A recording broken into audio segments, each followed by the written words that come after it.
porque tenemos una historia en común de muchos años. Bienvenido a nuestro programa A las 9 con usted. Amigos, ¿qué tal? Muy buenos días. Es un gusto saludarle, como siempre lo hacemos en su programa A las 9 con usted, con temas diferentes, como sucede mes tras mes, semana tras semana. Y le recuerdo que también tenemos los micrófonos abiertos los viernes, donde le presentamos todas las actividades culturales para que usted disfrute el fin de semana.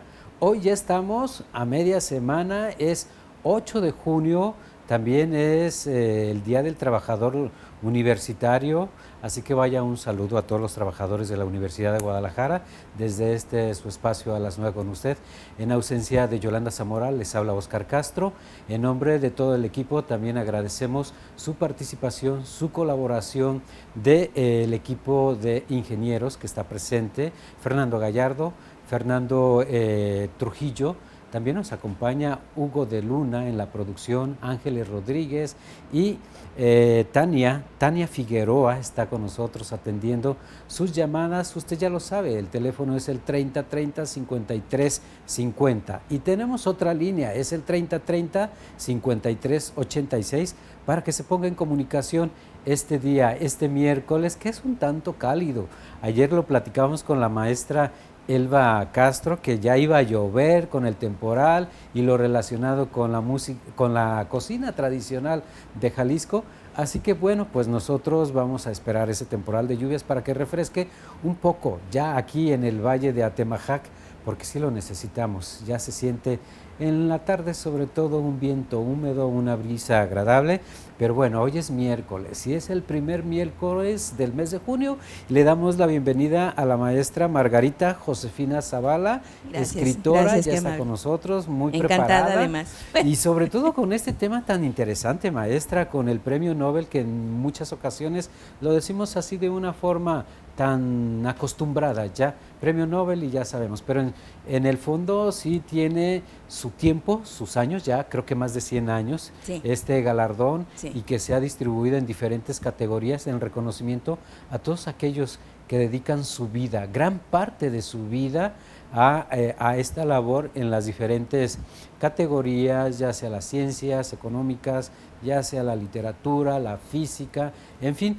Pero en esta ocasión, el programa A las 9 con usted, Yolanda Zamora trabajó desde tiempo antes, 6 meses si no me equivoco, del año pasado, para estructurar un espacio dedicado únicamente al premio Nobel, pero con el enfoque, obviamente de la categoría literatura, con este enfoque a las mujeres. Efectivamente, fíjate que para mí ha sido una aventura muy, muy constructiva.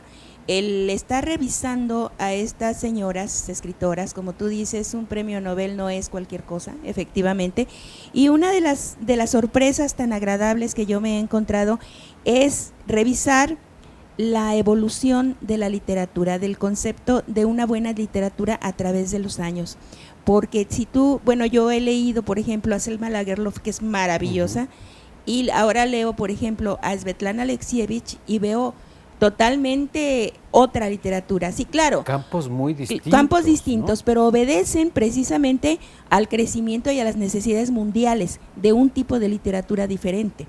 Por ejemplo, en este caso, Svetlana Alexievich es periodista antes que escritora, pero cuando yo leo sus libros, yo me doy cuenta de que es una escritora excelente, que independientemente no debería, o no sé qué tan oportuno sea separar el periodismo del talento y del oficio literario, pero en este caso que van juntos, evidentemente queda claro que tiene muchísimo oficio literario, porque además desarrolla una sensibilidad muy profunda para tratar los temas que trata.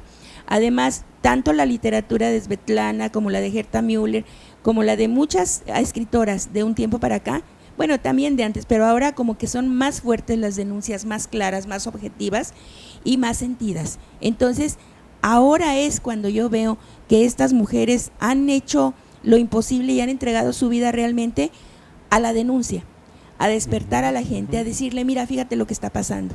En este caso de la Alexievich, Voces de Chernobyl y La guerra no tiene rostro de mujer, Los muchachos de Zinc y varias que todavía no se editan en español, ese es el objetivo, despertar a la gente, pero como misma Svetlana Alexievich dice, yo no voy a escribir una historia como todas las que se han escrito. Cuando escribió ella La guerra no tiene rostro de mujer, dijo, bueno, ¿yo qué voy a escribir sobre la Segunda Guerra Mundial? La Segunda Guerra Mundial. Dice, todo se ha dicho, ¿yo qué voy a decir? Pero entonces dijo, bueno, yo no voy a hablar de hechos, sino de sentimientos ante los hechos. Y de ahí viene un desarrollo, bueno, desde antes ella es entrevistadora, y de ahí viene un desarrollo muy interesante sobre su manera de entrevistar y su manera de vaciar las entrevistas en un texto, ¿sí? Tú eres entrevistador, Yolanda es entrevistadora, yo esporádicamente he hecho entrevistas, y a todos los que a todas las personas que hemos ejercido el periodismo en esa forma, nos queda muy claro que trabajar una entrevista es difícil. Primero, la entrevista tiene una ventaja sobre todos los demás líneas periodísticas, que es que te acerca humanamente al testimonio principal. El lector cuando lee una entrevista se siente que está dialogando directamente con el testigo, con la persona, con el protagonista, con el que le pasó el hecho, ¿sí? Y eso es una manera excelente de humanizar, ¿sí? Humanizas al lector, humanizas le das su voz humana al testigo, y entonces los unes y abres la puerta a escuchas diferentes, ¿sí? Y a palabras distintas. Cuando Svetlana escribe, por ejemplo, La guerra no tiene rostro de mujer, ella trabaja más de 500 entrevistas. Tú sabes, te imaginas lo que son 500 entrevistas sobre el mismo tema. Sobre el mismo tema. Y sin embargo, todo un libro de cerca de 400 páginas, en todo ese libro no hay una recurrencia, no hay una repetición, ¿sí? Es muy interesante porque aquí te das cuenta de que cada ser humano somos únicos e irrepetibles. Y cada ser humano tenemos una manera de ver las cosas diferentes a todos los demás. Pero si cuando profundizamos todavía más, como Svetlana Alexievich, y nos vamos al mundo de los sentimientos, al mundo de las emociones, entonces el libro se viste de unos colores maravillosos, aunque esté tratando temas muy difíciles. Es el mismo caso de Voces de Chernobyl. Cuando yo leí Voces de Chernobyl, te lo juro que tenía que detenerme un poco para tomar aire, porque yo sentía que me asfixiaba. Yo sentía, es que no puede ser, esto está dolorosísimo. Pues sí, pero así pasó. Y te voy a decir, tú sabes que a medida que se van, ¿cómo se dice?, traduciendo los hechos, se van paliando, ¿sí? De cualquier manera, Svetlana nos acerca tanto a los testimonios que tú te sientes, te familiarizas con ellos, ¿sí? Y sobre todo considerando que es un trabajo de 10 años que le llevó precisamente Voces de Chernobyl realizar estas entrevistas, sí, involucrarse en esa situación, en el antes, en el después. Y convertirse en una viajera, porque ella además se dedicó a recorrer los campos, porque mucha gente se fue de ahí, pues ¿quién iba a estar? Mucha gente se fue lo más lejos que pudo. Entonces ella se dedicó a viajar para encontrar a todos sus testimonios, y además algunos los tuvo que convencer de que hablaran. Hay un testimonio muy duro, muy escueto, muy tajante, lleno de improperios, ¿sí? A todos los periodistas, a todos los medios de comunicación, porque la persona que dice, si es que a mí nada de lo que dicen es suficiente. Y además los medios han encubierto muchas cosas y los toma como culpables en cierta manera, ¿no? Pues ahí está, a manera de introducción en su programa A las 9 con usted. Nos acompaña Margarita Josefina Zavala, maestra, escritora sobre este campo que ha estudiado también, y lo que también se ha propuesto el programa A las 9 con usted, Premio Nobel de Literatura en este campo de mujeres, y en esta ocasión Svetlana Alexievich, para que usted nos acompañe, participe con sus comentarios al 3030-5350. Y bueno, ya tenemos que hacer el primer corte aquí en su espacio. Ya regresamos con más aquí en su programa A las 9 con usted. A las 9 con usted. Regresamos. Ya estamos de regreso en su programa A las 9 con usted, con el tema Premio Nobel de Literatura, que se instituyó desde 1895. Quiere decir que ya tenemos más de 100 años que se instituyó este galardón. Y en este caso, Svetlana es la 14ª mujer que recibe el Premio Nobel. De hecho, en los primeros 100 años nada más fueron 6. 6. Y en los últimos, mujer. mujer. Y en los últimos han sido las demás. Y con la novedad que es dentro de este contexto de no ficción, ¿no? Eso. En la novela. Fíjate que sí, creo que es la primera escritora. Es la primera escritora a la que la premian por una novela de no ficción. La escritura de Svetlana Alexievich es muy interesante, porque ella tiene un maestro ahorita te digo el nombre, Alex Adamovich, que él le propone, le dice, ¿sabes qué? ¿Por qué no haces una novela polifónica? Entonces dice, pues es que si yo esto no lo puedo hacer novela porque son entrevistas. Dice, sí, pero hay un hilo conductor que las une a todas. Dice, entonces tú puedes hacer una novela polifónica con todas las voces unidas a través del mismo tema, pero además tú puedes hacer novela coral. Entonces, tanto en Voces de Chernobyl como en La Guerra, ella tiene algunos capítulos que son capítulos corales, como tipo teatro griego, que habla un personaje y habla el otro, y dicen fragmentos de la conversación y se completa. Haz de cuenta que están 10 o 12 personas sentadas aquí alrededor y van hablando del tema desde su corazón y completan, porque siempre, eso sí, necesitamos estar muy conscientes de que los libros de Svetlana Alexievich están escritos desde el corazón hasta el corazón de la que escucha, y honestamente llega al corazón de la que lee. Yo estaba verdaderamente impresionada con este texto. ¿Sí? Y como lo dice, el hilo conductor es uno, en el caso de la Segunda Guerra Mundial. Sí, y también en Voces de Chernobyl. Mira, el el sistema de ella es entrevistar, por ejemplo, en Los Chicos de Zinc, ella entrevista a los padres y a las madres de los muchachos que mandó Rusia a Afganistán. ¿Y que es otro tema de la guerra de Afganistán? Sí, eso es la guerra de Afganistán. Entonces, a estos muchachos los regresan en un féretro de zinc. Por eso se llama Los Muchachos de Zinc.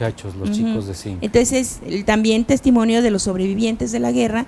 Entonces, es un coro de voces multifacéticas, pero es lo más importante, que te hablan desde lo más profundo de sus sentimientos. De ahí el punto como escritora polifónica. Como escritora polifónica, como una novela coral, ¿sí? Este maestro, Alex Adamovich, fue el que le dijo, ¿sabes qué? Hazlo de esa manera. Puede llamarse novela colectiva, novela oratoria, novela evidencia o coro épico. Digo, hablando en términos literarios, ¿sí? Claro que lo más fuerte, independientemente de cómo se llame un texto, es lo que te hace sentir, su contenido, y en este caso te estremece. Y ahí tuvo un gran material también para diversificar su trabajo, su vocación en el teatro, en los documentales. Sí, ella desde chica, mira, ella nace hija de un militar que andaba en la cosa de la aviación. Punto. Ahí ya vemos la relación. Sí, ya vemos relación. Bueno, te voy a decir, yo preguntaría en Rusia, en los años 60 o 50, pues es difícil, o sea, había mucha milicia, ¿no? Desde la Segunda Guerra. Desde la Segunda Guerra. O sea, Rusia ha sido un país que siempre ha estado involucrado en levantamientos, en guerras, en cosas de esas, ¿no? Entonces, mucha gente, inclusive, fíjate, en Voces de Chernobyl hay un capítulo en donde en las escuelas les dicen desde chiquitos, Dios no existe, y eso les meten, o sea, es un sistema de educación, ¿no? Sin embargo, cuando pasa esto de Chernobyl, aquellas iglesias que se vaciaron y que están siendo bodegas, que están siendo silos, que están siendo corrales, se llenan de gente. Se llenan de gente buscando algo más, buscando a Dios, ¿sí? Entonces, te quedas, yo me quedaba, decía, es que pues francamente es intrínseco la figura de la divinidad, ¿no? Sí. Hay otra escritora que decía, en las trincheras no hay ateos. A la hora que ves que se te acerca la bala, Dios mío, ¿no? Entonces, es muy interesante ese cambio de ideologías, que lleva a una población sufriente a obedecer la necesidad que lo impulsa de búsqueda de algo que le resuelva su problema, sobre algo todo que le palie el dolor. Satisfacer ese vacío espiritual, yo creo, porque sí estamos constantemente ante un entorno o una atmósfera donde hay pura violencia, pura militancia. Claro, y no me refiero a la a determinada religión, sino al concepto de Dios como tal, ¿no? Sí, sí. Dios pareciera que en 4 palabras, pero tú sabes que es imposible contenerlo en 4 palabras. Entonces, ese concepto de Dios es el que se busca finalmente después de todo el dolor de Chernobyl. Entonces, desde el inicio ya vemos el camino de Svetlana. Sí, fíjate, la mamá era inicialmente, antes de casarse, ella trabajaba en una biblioteca, era bibliotecaria. Entonces el papá la pretende, se casan y entonces se van de la ciudad y se ponen a dar clases. Desde ahí comienza una carrera de magisterio en la familia de Svetlana. Ya cuando Svetlana nace, ellos ya son maestros, ¿sí?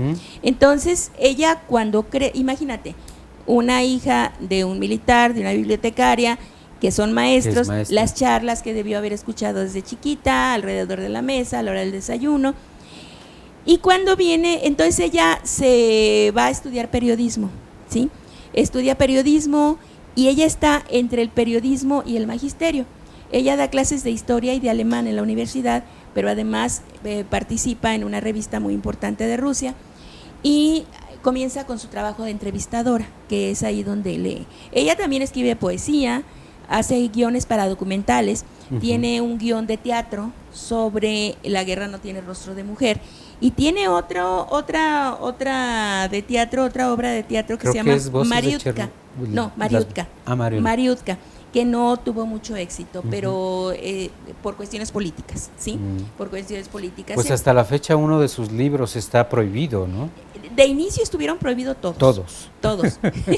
Estuvieron prohibidos todos. Ya ahorita yo creo que más por la voz mundial que por una convicción, más por la imagen de no censura que por una convicción. Y ahorita inclusive Voces de Chernobyl se los están dando a los muchachos de más de 16 años. No sé cómo sea el sistema, pero creo que es como nivel preparatoria. Ya los están poniendo en las escuelas allá en Rusia, pero pues del Nobel para acá. Y del Nobel para acá yo creo que también sus libros pasarán a muchos idiomas. Sí, fíjate que se publicaron en India, en China, en Estados Unidos obviamente, en España, y nada más en Rusia no. Pero ella se dio a conocer a través de esos libros en todo el mundo y todo el mundo la aclamó. Entonces dijeron los rusos, no, pues bueno, ya ni modo, ya que nos queda, ¿no? Pues que se publiquen. Putin la mandó Putin la mandó felicitar, pero muy escuetamente.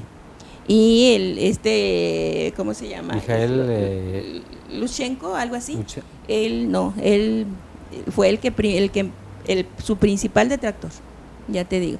Entonces, ella se decide por el periodismo, deja el magisterio, porque además los papás le insistían mucho en que siguiera en el magisterio, pero ella deja el magisterio, se dedica al periodismo y entonces es cuando dice, bueno, yo tengo necesidad de viajar, ¿sí?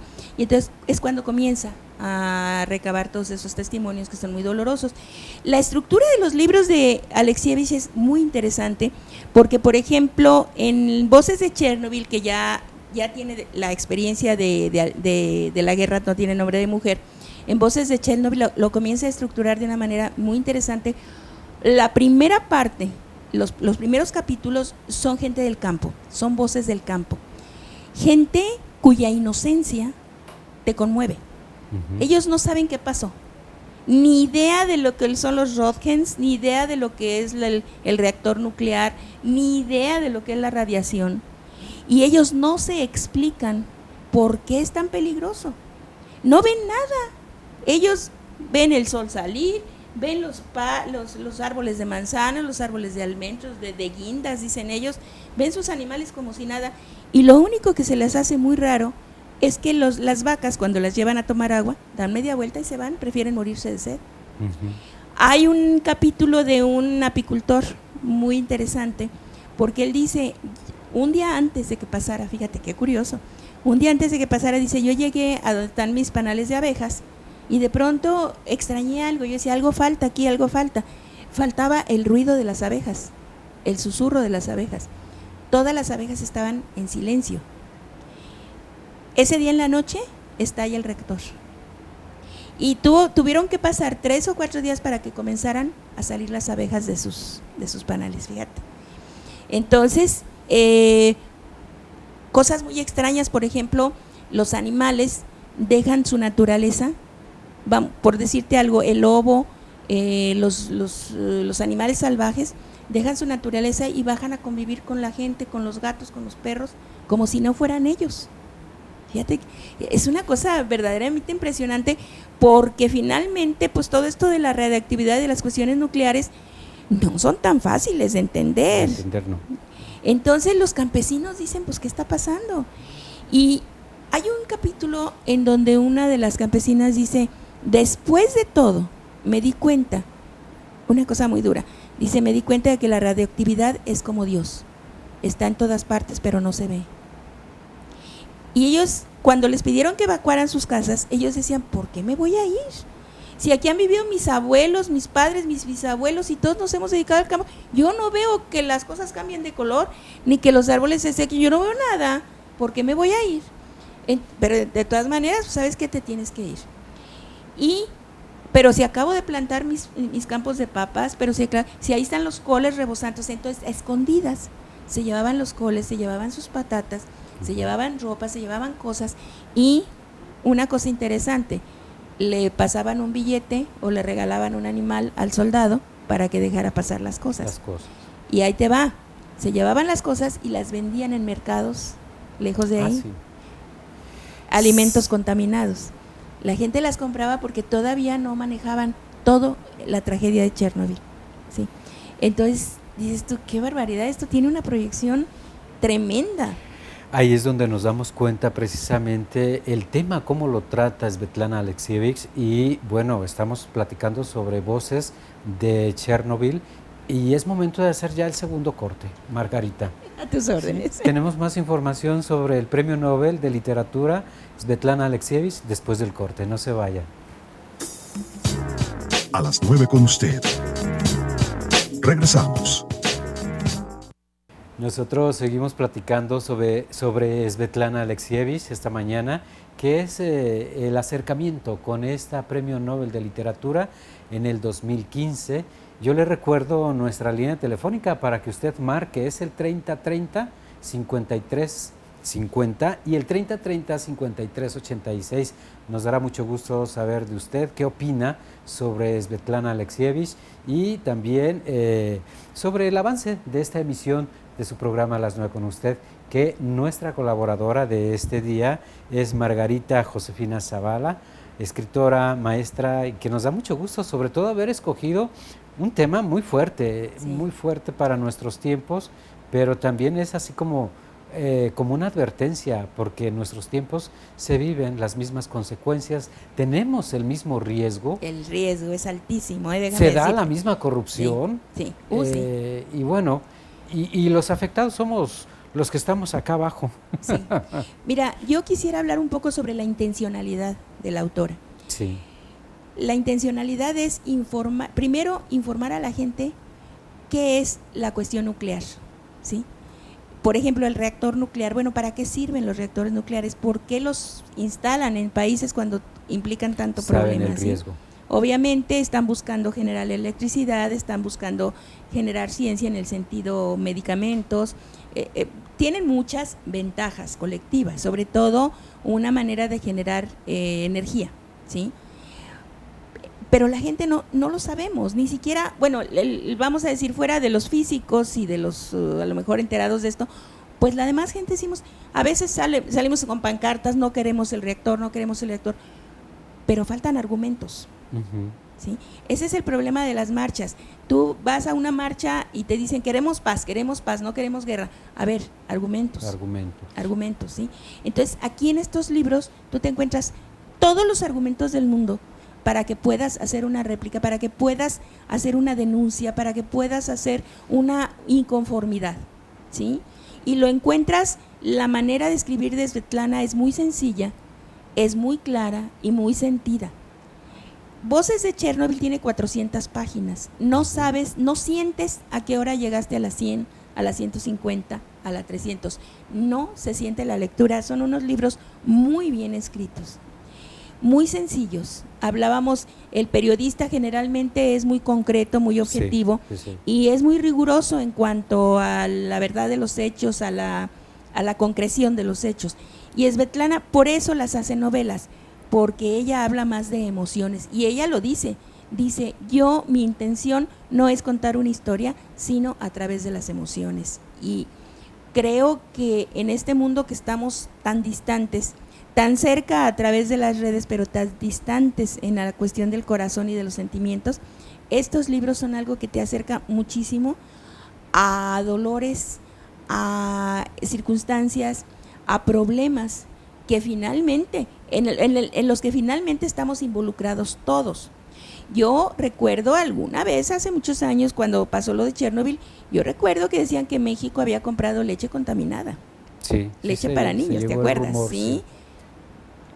No sé si alguien se puso a investigar o si alguien se puso a reclamar, pero estaba el rumor. Luego, por ejemplo, si tú ves el mapa del área de contaminación después de la explosión del reactor de Chernobyl, es exageradamente amplio. Llega hasta la península escandinavia, llega hasta Francia y claro que va bajando la radioactividad, pero los efectos ahí están. Entonces, yo pienso que la intencionalidad de la autora es esa, ¿no? Mover los corazones ante la posibilidad de una guerra. Por ejemplo, en La guerra no tiene rostro de mujer narra cosas muy interesantes porque primero en las aulas, repito, le dicen Dios no existe. ¿Qué suple para ellos la figura de Dios? La patria. Uh-huh. La patria, ellos adoran su patria, ellos son patriotas hasta la médula. Entonces, cuando la patria reclama ayuda o reclama apoyo de la comunidad, se pelean por ir a la guerra. Chiquillas de 16 años, de 14, se cortan el pelo y fingen que son mayores y se salen de sus casas para ir a la guerra. Y ahí las reclutan, las enseñan a disparar. Hay en La guerra no tiene nombre de mujer, entrevista a varias francotiradoras.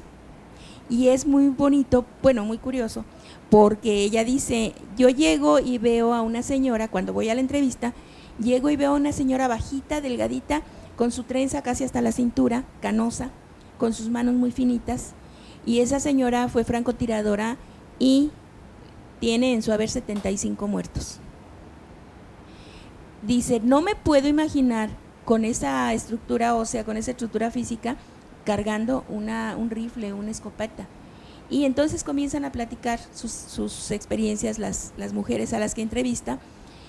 Hay una experiencia, hay un testimonio en donde dice que esta chica iba arrastrándose por el lodo en la nieve y que se encontró a un soldado ruso muy joven, 17 años, con un brazo casi desprendido, que nada más eran 2 o 3 ligamentos los que unían el brazo con el hombro. Y esta chica, sin tener más en medio bosque, le tuvo que desprender el brazo con los dientes. De ahí para arriba. Hay otro capítulo en donde ella está platicando con alguien y alguien le dice, mira, esta mina, ten cuidado porque si la pisas, te tienen que recoger en media cubeta. Ella se da la vuelta y se camina un tramo y oye una explosión y voltea y ya no está el soldado que había comentado. Uh-huh. Y dice que cuando llegó al lugar estaban recogiendo con pala los restos del soldado. Y dice, hasta ahí supe porque me desmayé. Es muy duro, muy duro. Pero fíjate que hay una cosa muy interesante, que es la única recurrencia que yo veo en sus novelas y en su discurso de recibir el premio Nobel, que habla del amor. Dice, es que en todos los seres humanos, en la guerra, hay testimonios de muchachitas que andaban de francotiradoras y cuando ven un joven desvalido, aunque sea del lado alemán, contrario, lo ayudan. Uh-huh.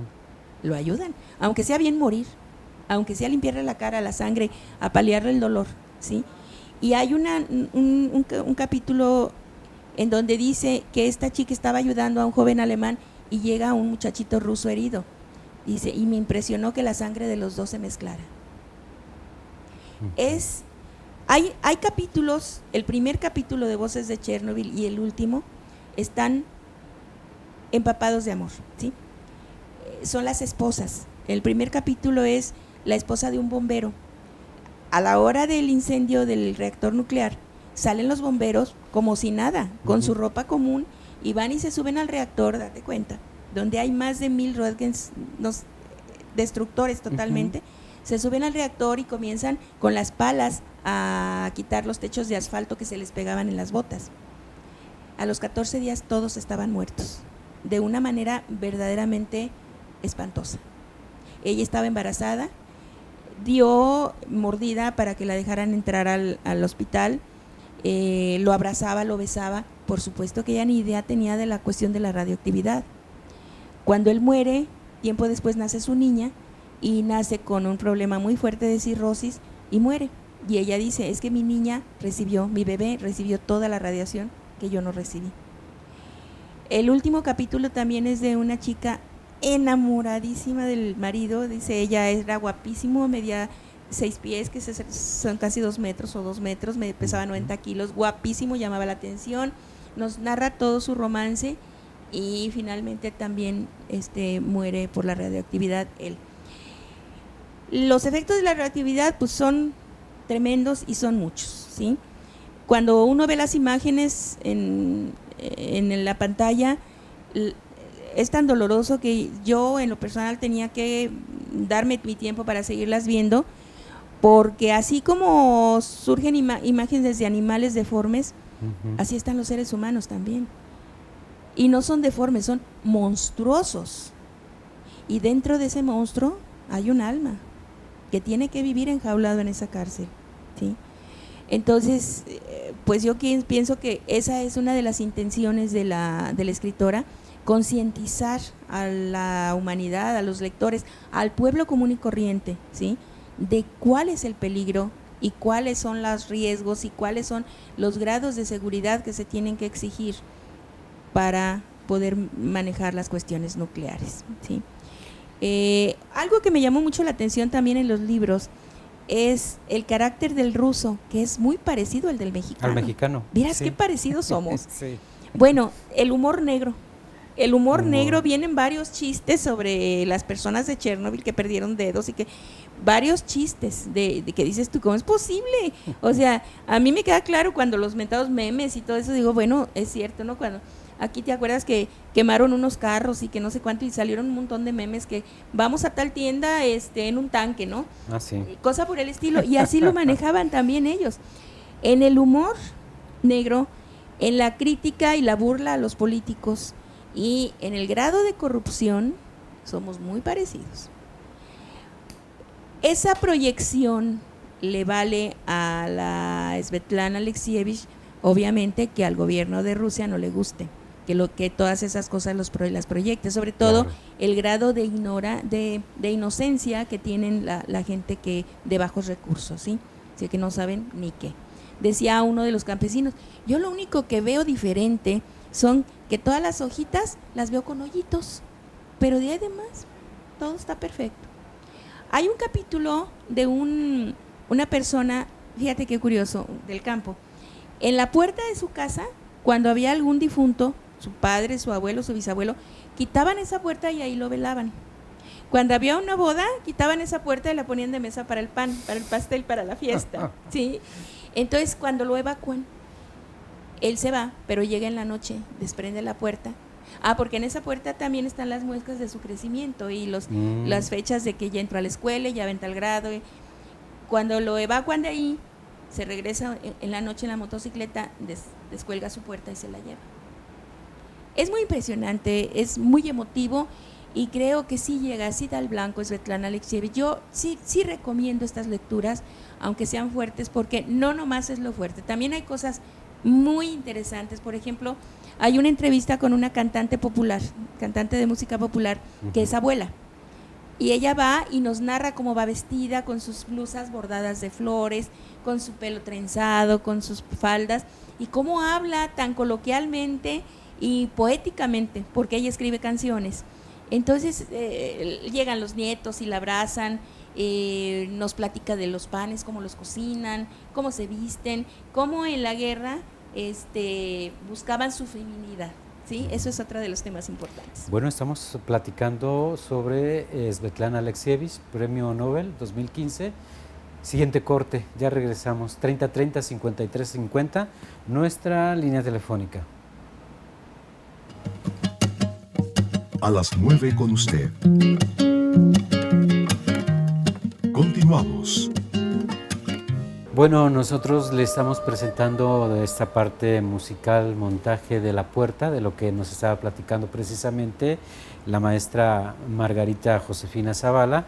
En este contexto que también se han hecho algunos montajes, se han tomado extractos de su obra literaria para plasmarlos en teatro, para plasmarlos en documentales y bueno, también tenemos comentarios. Gracias por participar al 3030-5350 o también la otra línea que es el 3030-5386. Alejandra Montserrat Torres nos dice: saludos, me importan los relatos de la Nobel 2015.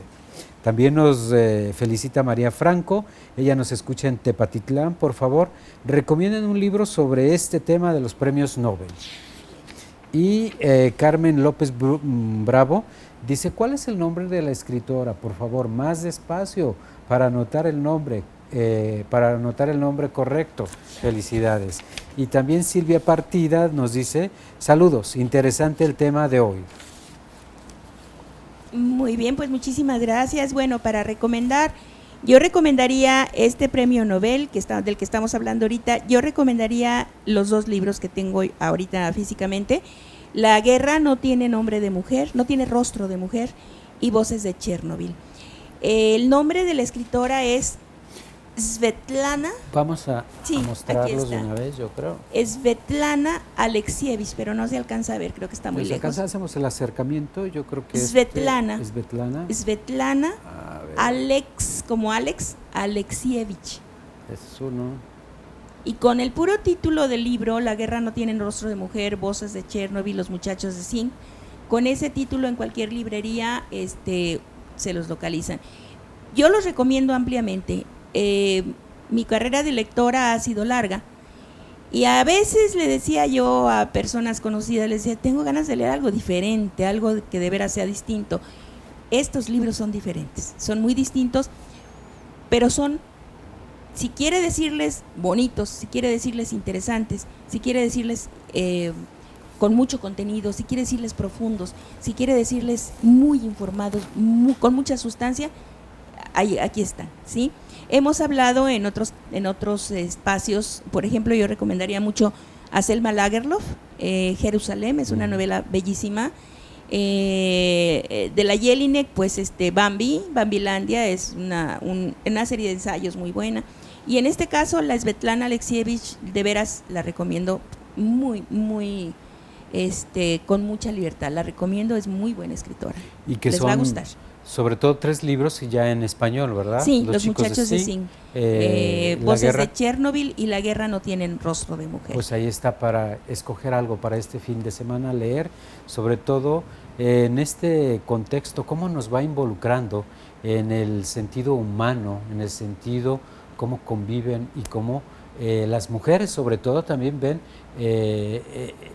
no únicamente se concentran en la guerra, ¿no? Sí. Como lo Mira, que platicaba. hay un escritor que se llama Juan Brum, que escribe un libro sobre qué es la historia, creo que así se llama el libro, y entre otras cosas dice: es que la historia no son nada más los nombres de los personajes famosos, ni los hechos, ni las fechas, es todo la cantidad de personas que sin nombre, sin fechas y sin rostro participan en una guerra. Esos son los que hacen la guerra, ¿sí?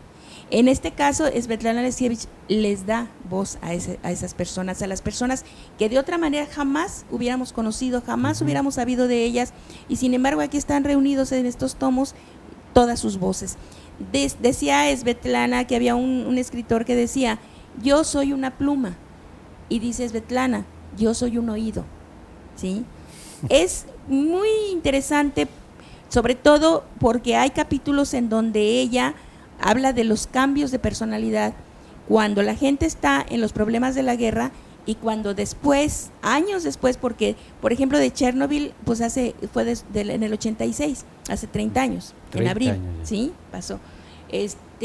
Como después de la guerra hay personas que hasta se hacen ricos, empresarios, y cambian totalmente, ya se les olvidó la guerra, fíjate. Igual que en México, yo no sé en otros países, pero creo que los rusos y nosotros sufrimos de amnesia total. Así lo dice ella, somos amnésicos. Y ella misma dice: después de Chernobyl ya no somos solamente bielorrusos, ya no nos sentimos como una especie sola, ya somos manzano, somos jabalí, somos campo, somos flores, somos lluvia, somos agua. Eso es una integración maravillosa, somos naturaleza. ¿Por qué lo dice? Bueno, porque así como se afectaron los seres humanos y como la guerra afecta a los seres humanos, pues también afecta al medio ambiente, ¿sí? Era lo que comentábamos. Imagínate las aguas contaminadas de un río que pasa por Bielorrusia, pues no conocen fronteras. Esa contaminación se va en el agua con la corriente y llega hasta donde tiene que llegar. Igual las nubes radioactivas, las aves, la lluvia radioactiva. O sea, todas esas cosas no somos ajenos, aunque haya miles de kilómetros de espacio entre ellos y nosotros, no somos ajenos al reactor de Fukushima. O sea, todas esas cosas nos tienen que interesar, porque ahí está nuestra supervivencia, está la permanencia del globo terráqueo, está lo que nosotros les vamos a dejar a los hijos. Luego, ¿por qué los muchachos no nos estiman? Pues porque ve qué mundo les estamos dejando. Si nosotros leemos, yo fui maestra de preparatoria, si en este momento yo siguiera dando clases, yo a las niñas les pondría estas novelas, la verdad, porque sí es muy interesante que ellas sepan que están viviendo en un mundo de mucha diversión, de mucha diversidad, de mucha tecnología, pero también de mucho riesgo. Y no podemos cerrar los ojos ante los incendios. Cerrando los ojos no se apagan los incendios. Tiene uno que estar con los ojos bien abiertos, informada lo más que se pueda. Y esta manera de informar es una manera muy, por decirlo, agradable, porque tú lo lees y disfruta los capítulos, ¿sí? Aunque sí, por otra parte, sí tienes que agarrar aire, pero sí los disfrutas porque están escritos de una manera muy sentida. Mira, por ejemplo, en La guerra no tiene rostro de mujer, es la voz femenina. La guerra siempre ha tenido, ella misma lo dice, un lenguaje masculino. La guerra pareciera que los únicos que hacen la guerra son los hombres, cuando en toda la historia de la humanidad las mujeres hemos sido partícipes activas en la guerra, desde las griegas, desde todos, ¿sí? Entonces, la guerra no tiene palabras para la mujer. La guerra se narra desde la voz masculina. Aquí Svetlana está narrándola desde las voces femeninas. Y es muy interesante cómo las chicas estas que se van a la guerra en la Segunda Guerra Mundial no pierden su feminidad. Se ponen, en primer lugar les dan uniformes masculinos, porque no hay ropa para mujeres guerreras, para mujeres soldados en aquel entonces. Entonces y además sin mucho presupuesto. Entonces les reparten lo que les toca. Y hay chiquillas que miden 1.50 y les tocan pantalones talla 40, masculinos. Entonces tienen que enrollarse las piernas, tienen que ponerse lazos para amarrárselos. Imagínate, no nada más es eso, es córrele por el monte a ver a quién te encuentras con ese atuendo, ¿sí? Y ellas lo hacían por su patria. Te digo, para ellas su patria es Dios, su patria es a quien se deben, y para ellas es un honor morir por su patria. Entonces ellas agarraban las armas y vámonos. Y se cortaban a todas, a unas las rapaban, a otras nada más les dejaban un pequeño flequillo. Y sin embargo, por las noches o en sus momentos de descanso, iban a buscar sus aretitos que traían escondidos y se los ponían. Había algunos días que podían ponerse algún vestido que encontraban por ahí, ¿sí? Y en esta guerra, en estos campos minados, campos de francotiradores, campos donde los alemanes van con todo y los rusos también, se da el amor, se da el pretendiente, se da la mirada romántica, se da el regalo de una flor, se da la caricia, se da el rechazo.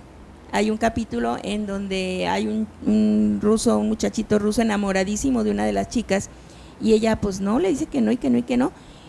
Semanas después va por el camposanto y va por el campo y ve cruces, y ahí está el retrato del muchachito que ya lo mataron. Entonces ella se siente muy mal porque siempre le dijo que no, y además los amigos de él que andaban por ahí pues la veían mal, ¿sí? La veían así como que con corajito.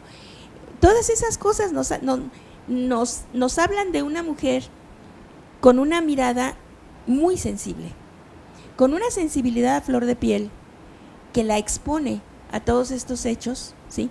Para poder hablar de ellos. Ella sacrifica su propia sensibilidad. Ella dice que varias veces llegó a desmayarse, ¿sí? Sacrifica su propia sensibilidad para poder darle voz a estas gentes que están sufriendo tanto, ¿sí? Es muy interesante, son muy interesantes sus novelas, muy instructivas, te informan muchísimo, y yo sí la recomiendo ampliamente. Es Svetlana Alexievich, Voces de Chernobyl, La guerra no tiene rostro de mujer, y los muchachos de Zinc, entre otras. Uh-huh. Pues ya estamos en los últimos minutos de su programa A las 9 con usted, precisamente con este acercamiento a la literatura del Premio Nobel 2015, Svetlana Alexievich, y con estos libros que ha publicado, son alrededor de 5 libros los que ha publicado. Son 5 libros, sí, libros, son ¿verdad? 5 libros y con eso tuvo para ganar y creo que tienen razón. Yo, la verdad, sí justifico plenamente que le hayan entregado Definitivamente el premio Nobel. busca el lado humano. Sí, 100%. Dentro de los conflictos. 100%.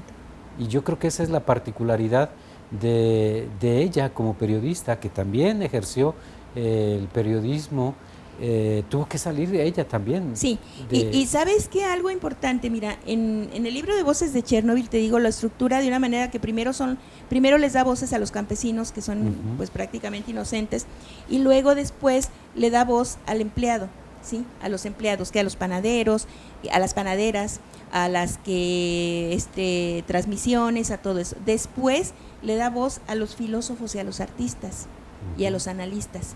Entonces va subiendo la visión de análisis, bueno, no va subiendo, se va diversificando la visión de análisis y vamos recibiendo las voces desde puntos de vista, desde el campesino, que a mí me encantaron, por tiernos, por amar, hasta el filósofo que dice qué está pasando con la humanidad, bla, bla, hasta el científico que te explica cómo estuvo lo de Chernobyl y cómo lo vio él y por qué no se hicieron, por qué no se le informó a la gente, como a nadie se le informa hasta la fecha. A mí si ponen un reactor aquí, pues ya después de leer esto, pues espérame tantito, yo voy y me pongo en una marcha, ¿no?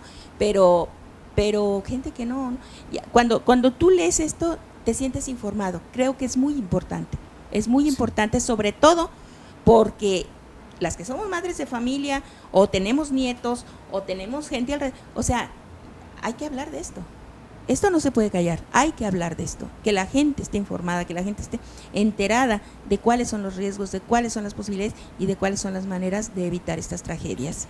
Pues ahí está la invitación para involucrarnos, introducirnos a este mundo de Svetlana Alexievich, su literatura, que está enfocada mucho con la guerra, mucho con los problemas de ese país, Rusia. Y bueno, pues muchas gracias, Margarita, por tu colaboración de este miércoles. ¿El tema ya está preparado para el siguiente mes? Para el siguiente mes yo creo que vamos a hablar de Toni Morrison. Toni Morrison. De Toni Morrison, también premio Nobel estadounidense. Una mujer de color muy interesante. Yo leí hace muchos años una novela de ella que se llama algo así como Los pájaros cantan aunque estén en la jaula, una cosa así, ¿no? Pues ya estamos en los últimos minutos, como siempre, muchas gracias. Gracias a Muy ustedes. interesante tu participación y este acercamiento con los premios Nobel, en este caso, mujeres. Y yo le invito a que nos acompañe mañana sin falta. No puede faltar el jueves con el tema de cine en su programa A las 9 con usted. Le esperamos ahí, muy puntuales, a partir de las 9 punto, en su espacio, en redes, radio, televisión. Nos dará mucho gusto. Margarita, gracias, buenos días. Encantada, Oscar, y un saludo a todo el auditorio. Aquí los esperamos. Bye. Hasta mañana sin falta. Por tu compañía hoy en nuestro programa A las 9 con usted. Gracias.